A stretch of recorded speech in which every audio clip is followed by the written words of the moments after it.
Hi, everyone, and welcome to this week's edition of Weekly Win.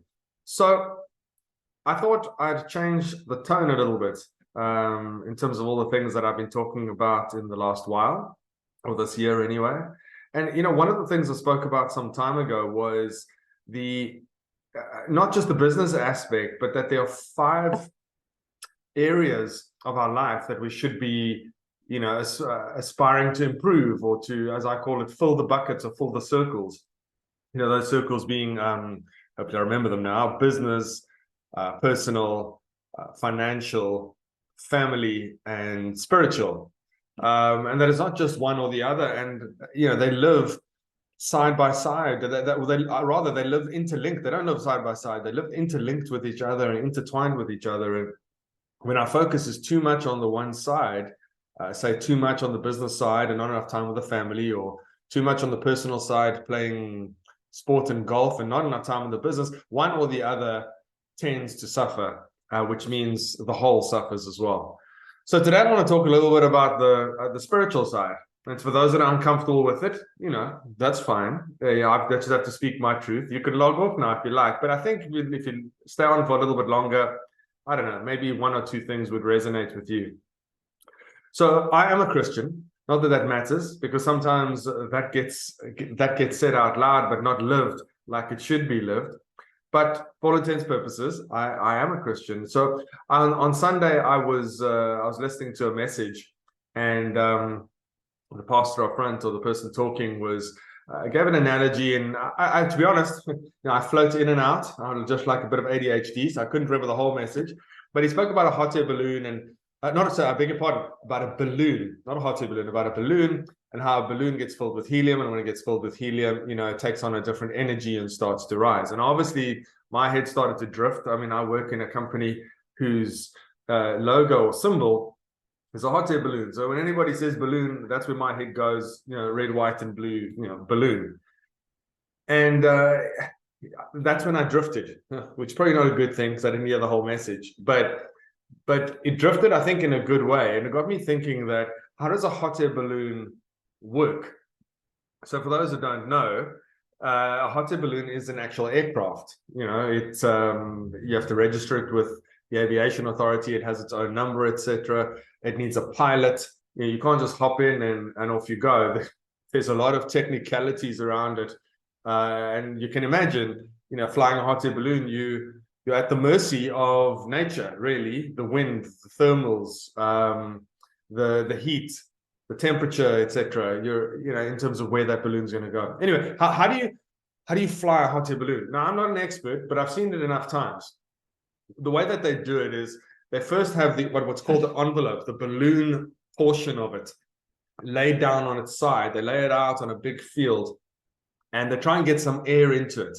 Now, they don't blow hot air in yet because, the balloon is still flat like this. So they take a big fan, massive fan, and they open up the little entrance at the bottom of the balloon, with the envelope being that side, and they blow air in. They pump in as much air, cold air, but as much air as they can.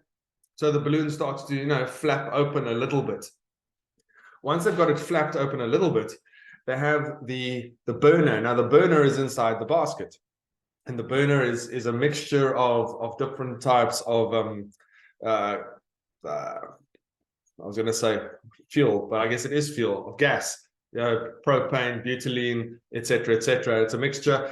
And they turn that on its side, and they blow the hot air into this envelope. And as the hot air goes in, that envelope gets larger and larger and larger, until eventually it's so big that it starts to upright itself into the shape as it's with a hot air balloon in the basket at the bottom. And the way that balloon then, and you need people to hold it down, right? Because if there's too much hot air going into it, well, for those that did science, or those that didn't do science, the hot air is what causes the balloon to rise, and the lack of hot air is what causes the balloon to drop. I mean, it's as simple as that.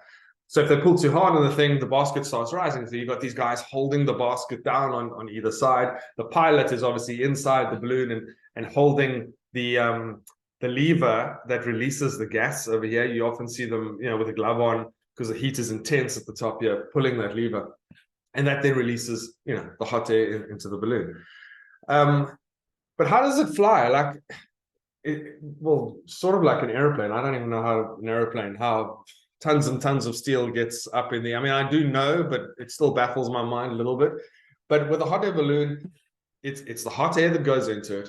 Once the balloon goes up into the air, the pilot has to use their skill to determine wind direction, how the thermals work, which way the air is moving at different heights that balloon is in the air. And then the balloon goes in a reasonable direction of where the pilot wants to go. You can never land that thing on a dime, but if you have the skill and knowledge and expertise, you can move the balloon in a reasonable direction of where you want it to go.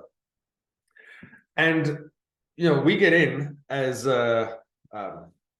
passengers, and we're really at the mercy of the pilot and nature and what's going on. I mean, if the pilot decided to, 3,000 feet up in the air, jump out with his parachute and leave me in it, I'm going to be a little bit nervous. I've seen him pull a lever before, but I don't know how to do it. I don't know how often to do it. That balloon's probably going to go in the wrong direction, heading towards a mountain, or heading out to sea. If I live in Cape Town, the southeast is blowing, I'm probably going to end up the other side of Robben Island or worse.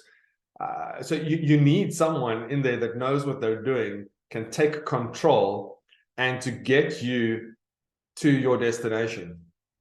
Now, what does that have to do with a spiritual discussion? So where my mind was going that last Sunday was, in my life, I can only speak for me, in my life, I think it's important to let the pilot steer the balloon. And the picture I got was, whether it's the company, in this case Remax, whether it's the business we have, or whether it's us as individuals, that we are the vehicle being the aircraft, being the hot air balloon. But if we truly want to get that balloon flying as high as possible, as far as possible, and in the right direction, you should probably let the best pilot in to steer that balloon for you, or to give your faith and trust over to the pilot that will make the right decisions, or maybe help you make the right decisions in a different context. And for me, that would be God, letting him into my vehicle, into my life, to help me to get my vehicle moving in the right direction and flying higher. To take it into a whole different level or context, I mean, and that's when my mind started to drift really far. The hot air, there could be the analogy of what would be the Holy Spirit filling the balloon, because the more it fills the balloon, I guess the higher it can fly, the more effective it is. And again, if I'm losing you here, forgive me, because not everybody understands that whole context. But I guess the message I was the message that came to me that last Sunday was, if I want to fly that vehicle to the best, to the best that I can, I'm probably not the right person to do it, and I certainly can't do it on my own. That I need someone next to me, or need someone steering me in the right direction. And that was just the little analogy I got, and it started.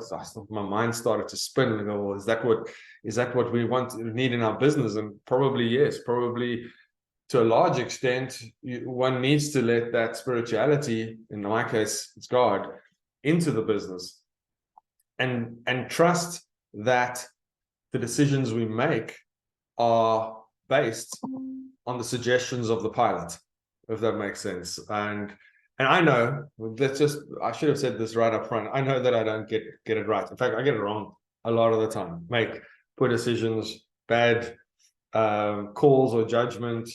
I'm certainly not perfect. So let me just say this up front. You better not follow me. But because I have to follow someone else, like, I make a hell of a lot of mistakes. But for me, that resonated, and I'm rambling a little bit now because I'm just speaking off the cuff. I haven't prepared anything. But the message I got was, in each of our lives, that spiritual aspect has to surely, I would think, has to form part of what we do. In my world, it's God. I hope for you, it is as well. But I think if we try, like, life is hard, it's tough. There's, stuff going on all the time. And if we're trying to fight this battle on our own, well, I don't think our balloon is going to fly as high as we want it to. And I don't think it's going to fly as far as we want it to. And I don't think it's going to end up in the area that we wanted to eventually land. And that's really all I wanted to share with you today. Sorry, that was a long-winded because I haven't actually prepared anything and I decided just to talk. I'm actually not even sure if I'll put this on the weekly win, but I'll probably just stick it on YouTube somewhere.